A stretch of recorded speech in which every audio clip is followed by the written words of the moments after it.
ये कहानी है एक ऐसे राइटर की जिसको अकेला पाकर कुछ लोगों ने मिलकर जबरदस्ती किया उसके साथ घिनौना काम। तो जानेंगे हम आज किस मूवी में। तो मूवी को स्टार्ट करते हैं। तो मूवी की स्टार्टिंग में हम जोया नाम की एक लड़की को देखते हैं जो कि एक नॉर्मल राइटर है। अब क्योंकि वो एक नॉर्मल राइटर है इसलिए वो शहर से काफी दूर एक लोकल इलाके में रहने के लिए जाने वाली थी ताकि वो अपने नॉर्मल कंप्लीट कर सके। इसलिए वो स्टोर में जाके पहले रंडा रामपाल से मिलती है। अब क्योंकि वो केविन का ओनर है इसलिए जो है रंडा रामपाल से केविन की चाबी और वहां तक जाने का रास्ता पूछकर वहां से निकल जाती है। अब कुछ दूर आगे जाकर रास्ते में जो है पेट्रोल भरवाने के लिए एक पेट्रोल पंप पे रुकती है जहां पर उसे दो लोग दिखते हैं और वो उसे घूर रहे थे और इनका नाम होता है पीटर और एंडी। तभी वहां पे एक झंड नाम का वर्कर आता है जो कि जोया की हेल्प करने लगता है और जोया से पूछता है कि तुम यहाँ पर कहाँ पे रुकी हुई हो। तो जोया कहती है वो यहाँ के पास के ही एक केबिन में रुकी हुई है। जिसके बाद जोया झंड को पैसे देती है। तभी उसका पैर गलती से एक बाल्टी से टकरा जाता है जिससे झंड का पैर भीग जाता है और उसके दोस्त देख के ये सब हंसने लगते हैं। अब जोया उसे सॉरी कहती है और पैसे देकर वहाँ से निकल जाती है। जिसके बाद वो अपने केबिन में पहुँचती है जो कि जंगल के बीचों बीच था। अब वहाँ जाने के बाद वो अपनी राइटिंग करना शुरू कर देती है। रात को जोया अपने फ्रेंड से बात कर रही होती है तभी उसके केबिन के पीछे से कुछ आवाज आती है। जिसके बाद वो वहाँ पे जाती है तो वो देखती है वहाँ के एक कमरे का दरवाजा खुला हुआ है। वो कमरे के अंदर जाती है तो उसे वहाँ पे कई सारे औजार और एक जहरीला पाउडर का डब्बा नजर आता है। जिसके बाद वो उस कमरे का दरवाजा बंद करके अपने केबिन में वापस आ जाती है। अब आकर जब वो राइटिंग कर रही होती है तो गलती से उसके कपड़ों पे बियर का गिलास गिर जाता है। तो वो अंदर जाती है उसे धोने के लिए। तभी हम देख पाते हैं कि उसे खिड़की से कोई देख रहा है। अब अगली सुबह जोया जब जॉगिंग के लिए जाती है तो उसे जंगल के बीचों बीच में एक पुराना घर दिखाई देता है और जब वो उस घर के अंदर जाती है तो देखती है कि वो घर अंदर से पूरा खाली है और अंदर कोई भी नहीं है। उसके बाद वो वापस अपने केबिन में आती है और वो वॉशरूम में जाती है लेकिन टैप को ऑन करती है तो पानी नहीं निकलता। इसलिए हेल्प के लिए वो कॉल करती है। हेल्प करने के लिए चिंटू नाम का एक बंदा आता है उसके घर में उसकी हेल्प के लिए। लेकिन जब वो उसका पाइप ठीक कर देता है तो जोया खुश होकर उसके गाल पे किस करती है और उसका शुक्रिया अदा करती है। अब चिंटू थोड़ा बुद्धू टाइप का इंसान था इसलिए वो शर्मा के वहां से निकल जाता है। वहीं शाम को चिंटू, पीटर, एंडी और जन एक साथ फिशिंग करने के लिए जाते हैं जहां वो उन्हें बताता है कि शहर की आई उस लड़की ने मुझे गाल पे किस किया है। ये सुनकर झंड को बहुत बुरा लगता है और वो उनसे कहता है कि ऐसा हो ही नहीं सकता। तभी पीटर को अपने कैमरे में जोया का वीडियो दिखाने लगता है। यानी उस रात वो पीटर ही था जो खिड़की से देख रहा था। ये सब देखकर झंड की नीयत खराब हो जाती है और अपने दोस्तों से जोया के बारे में उल्टा सीधा बोलने लगता है और कहता है कि देखना आज रात को ही मैं इस लड़की का शिकार करूंगा। अब रात हो जाती है और जोया सो रही होती है। अचानक उसके दरवाजे से कुछ आवाज आती है और जब वो वहां जाती है तो वहां उसे मरी हुई एक चिड़िया दिखती है। ये देख के वो काफी घबरा जाती है और अपने केबिन में वापस आ जाती है। लेकिन आते ही वो देखती है उसके लैपटॉप में उन्हीं लड़कों की फोटो है जिसे देखकर वो काफी ज्यादा डर जाती है और तभी वो तीनों रूम में आके उसे घेर लेते हैं। लेकिन तभी जोया उनसे कहती है कि तुम लोग यहाँ पे क्यों आए हो और इनसे झूठ कहती है कि मेरा बॉयफ्रेंड यहाँ पे आने वाला है इसलिए तुम सब यहाँ से तुरंत चले जाओ। तो झंड कहता है कि मुझे पता है कि इसका कोई बॉयफ्रेंड नहीं है और मैंने सुना है कि इसने चिंटू के गाल पे भी किस किया था। ये कहकर वो चिंटू को बुला के अंदर लाता है। लेकिन जोया कहती है वो किस मैंने बस उसका शुक्रिया अदा करने के लिए किया था। तो झंड कहता है कि मैं शहर की लड़कियों को अच्छे से जानता हूँ और उन्हें क्या चाहिए होता है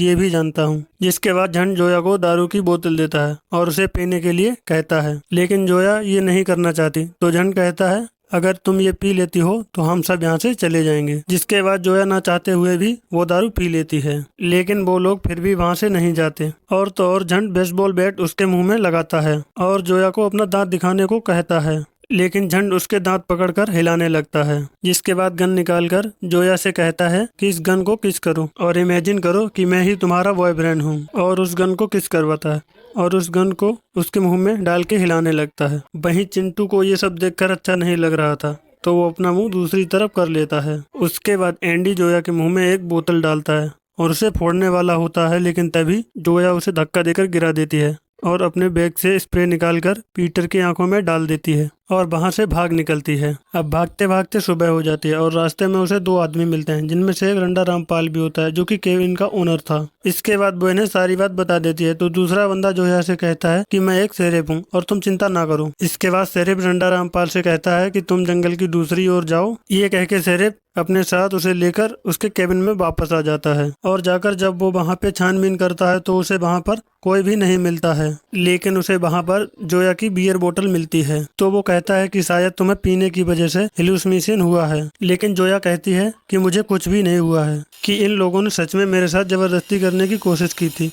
लेकिन शेरिफ यकीन नहीं करता और जोया की तलाशी लेने लगता है और हम देख पाते हैं कि वो तलाशी करने के बहाने जोया की बॉडी को गलत तरीके से टच कर रहा होता है। अभी वो चारों लड़के वहां पे आ जाते हैं और जोया को देखकर मुस्कुराने लगते हैं। ये देखकर जोया समझ जाती है कि ये शेरिफ भी उनसे मिला हुआ है, जिसके बाद शेरिफ भी जोया के साथ जबरदस्ती करने लगता है और उसे मारने लगता है और कहता है अब तुम्हारे साथ बहुत बुरा होने वाला है। उसके बाद झन जोया को पकड़ लेता है और चिंटू से अपने कपड़े उतारने के लिए कहता है और कहता है कि आज मैं तुझे एक मर्द बना दूंगा। तो चिंटू अपने कपड़े उतारने लगता है। उसके बाद वो जबरदस्ती जोया के कपड़े फाड़ देता है और उसे नीचे लेटाकर चिंटू से कहता है कि तुम इसके साथ संभोग करो। जिसके बाद चिंटू जोया के साथ संभोग करने लगता है, जिससे जोया को बहुत ही ज्यादा दर्द होता है। दर्द की वजह से जोया काफी ज्यादा चीखती चिल्लाती, पर उसकी मदद करने के लिए वहाँ पर कोई भी नहीं आता है। तभी शेरिफ के घर से शेरिफ की बेटी पायल का कॉल आता है, जिस पर उसकी बेटी कहती है कि वो जल्दी से घर पे आए। जिस पे शेरिफ अपनी बेटी से वादा करता है कि वो आज जल्दी से घर पे आ जाएगा। जिसके बाद वो लोग जोया को वहीं पे छोड़ के चले जाते हैं।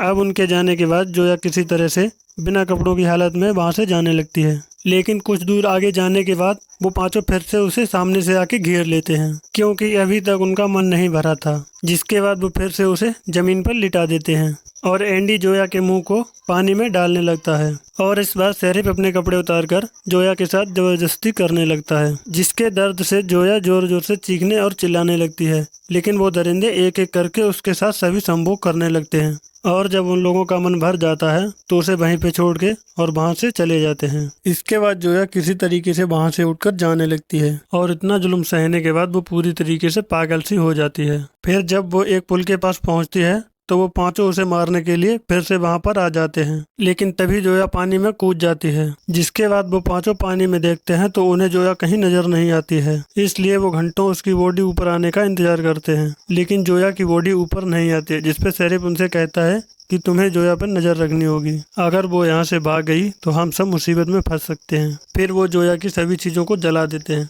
ताकि कोई सबूत ना मिले। और जब शेरिफ अपने घर आता है और अंदर जाकर अपनी बेटी से मिलता है, जहां पर उसकी बेटी उसे एक सरप्राइज देती है कि वो ओनियस प्रोग्राम के लिए सिलेक्ट हो गई। फिर अगले दिन जब शेरिफ रंडा रामपाल के पास जाता है और उसे केबिन की चाबी देता है, तभी रंडा रामपाल उससे पूछता है कि क्या वो लड़की यहाँ से चली गई। तो इस पे शेरिफ कहता है कि हाँ, वो लड़की यहाँ से चली गई है। अब अगले सीन में हम देखते हैं कि ये सभी अभी तक जोया को ढूंढ रहे थे, लेकिन उन्हें वो कहीं नहीं मिली और चिंटू ने जबरदस्ती जोया के साथ संभोग किया था, इसलिए वो काफी ज्यादा गिल्टी फील कर रहा था। अब एक दिन रंडा रामपाल शेरिफ से कॉल करता है और कहता है कि उसे जोया की बहन का कॉल आया था और वो कह रही थी कि जोया अभी तक घर वापस क्यों नहीं आई, तो क्या तुमने उसके साथ कुछ गलत तो नहीं किया। इस पर शेरिफ कहता है कि ऐसा कुछ भी नहीं हुआ, वो बस वहां से चली गई। अब अगली सुबह पीटर भागते हुए एंडी और झंड के पास आता है और उन्हें बताता है कि उसका कैमरा चोरी हो गया है और उस कैमरे में जोया की भी सारी वीडियो क्लिप्स थी। ये सुनकर झंड पीटर को मारने लगता है और कहता है कि वो सब तुमको रिकॉर्ड करने की क्या जरूरत थी। अब रात को झंड अपने घर पे होता है तो उसे दरवाजे से कुछ आवाज आती है और जब वो वहां जाता है तो उसे दरवाजे पर एक मरी हुई चिड़िया दिखती है, लेकिन वो इस आवाज को नजरअंदाज कर देता है। लेकिन उसे फिर से वही आवाज सुनाई देती है और वहां जाने पर जोया की उसे एक चप्पल मिलती है, जिसे देखकर वो काफी घबरा जाता है।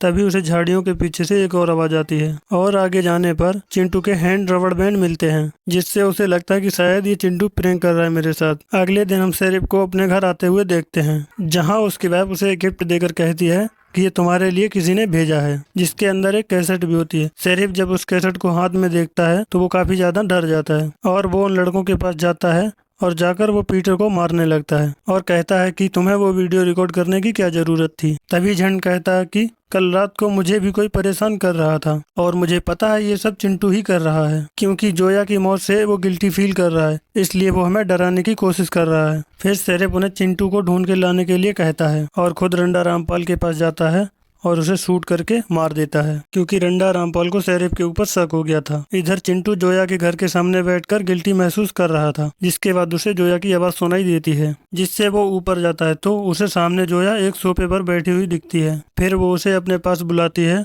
और कहती है कि मुझे पता है कि तुम बहुत ही ज्यादा गिल्टी फील कर रहे हो। तभी चिंटू जोया से माफी मांगने लगता है और कहता है कि मैंने जानबूझकर तुम्हारे साथ ये सब नहीं किया। लेकिन जोया उसके गले में एक रस्सी डालकर और उसे कसने लगती है, जिससे चिंटू बेहोश हो जाता है। वहीं पीटर और एंडी चिंटू को ढूंढ रहे होते हैं और ढूंढते ढूंढते एंडी एक सुनसान घर के अंदर पहुंच जाता है, जहां पर उसे एक गद्दा दिखता है। वहीं इधर पीटर के सामने जोया आ जाती है, जिसे देखकर जब वो उसे मारने के लिए आगे बढ़ता है तो उसका पैर एक ट्रैप में फंस जाता है, जिससे वो चिल्लाकर एंडी को बुलाने लगता है। और जब एंडी वहां पर आता है तभी जोया पीछे से आकर एंडी पर अटैक कर देती है और फिर पीटर के सिर पे भी मार देती है, जिससे वो बेहोश हो जाते हैं। जब एंडी की आंखें खुलती हैं तो वो खुद को लकड़ी के सहारे बार टब पर लेटा हुआ पाता है। तभी जोया पानी ऑन करके उस टब को भरने लगती है। इधर पीटर को भी एक पेड़ से बांध रखा था और उसे चूहा खिलाते हुए उसका वीडियो बना लेती है और उसके आईब्रो पे फिशिंग हुक लगाकर उस धागे को पेड़ से बांध देती है, जिससे वो अपनी आंखें ना झपका पाए। फिर वो एंडी के पास जाती है, यानी जोया दोनों को एक साथ मार रही है और दोनों आसपास ही हैं। अब जोया एंडी के पास आती है, लेकिन एंडी उससे माफी मांगने लगता है।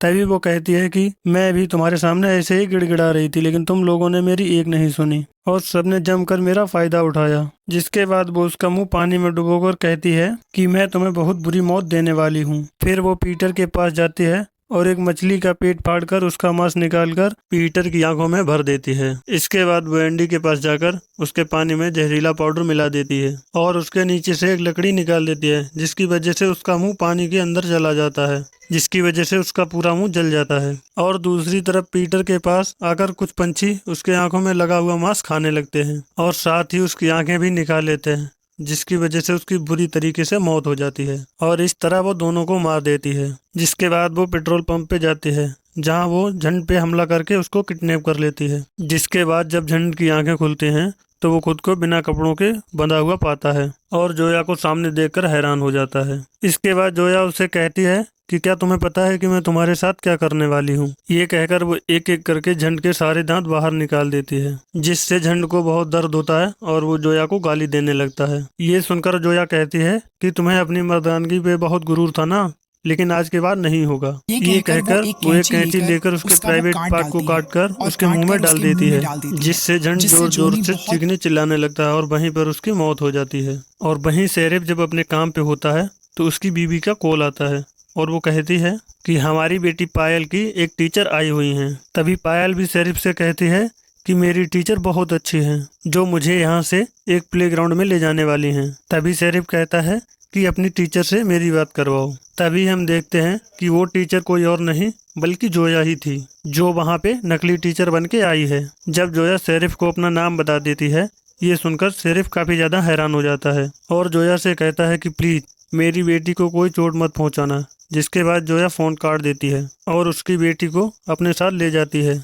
और जब शेरिफ घर पहुंचता है और उसकी बीवी उसे बताती है कि उसकी टीचर उसे प्लेग्राउंड में लेके गई है, जिसके बाद शेरिफ भी प्लेग्राउंड में पहुंच जाता है और अपनी बेटी को ढूंढने लगता है, लेकिन वहां पर उसकी बेटी उसे कहीं नहीं मिलती और वो वहां से जाने वाला ही होता है। तभी जोया उसको पीछे से हमला करके बेहोश कर देती है और उसे अपने साथ में ले जाकर बंदी बना लेती है। और जब शेरिफ की आंखें खुलती हैं तो वो खुद को बंधा हुआ पाता है और जोया ने शेरिफ की शॉर्ट गन को उसके पिछवाड़े में डाल के रखा था और वो जोया से माफी मांगने लगता है कि मुझे माफ कर दो और मुझे छोड़ दो, मैं आज के बाद ऐसा कभी नहीं करूंगा। लेकिन जोया उसको माफ नहीं करती है और फिर वो उस शॉटगन के ट्रिगर में एक रस्सी बांधकर चिंटू के हाथ पे बांध देता है, जिससे एक साथ ही उन दोनों की मौत हो जाए। जिसके बाद जोया बाहर आके बैठ जाती है और हम देखते हैं कि चिंटू को भी होश आ गया था, लेकिन शेरिफ उसे कहता है कि तुम बिल्कुल भी हिलना मत, लेकिन वो उसकी बात नहीं सुनता और वो हिल जाता है, जिससे वो गन चल जाती है और गन चलते ही वो गोली शेरिफ से निकल के सीधा चिंटू को भी लगती है और वहीं पे उन दोनों की मौत हो जाती है, जिससे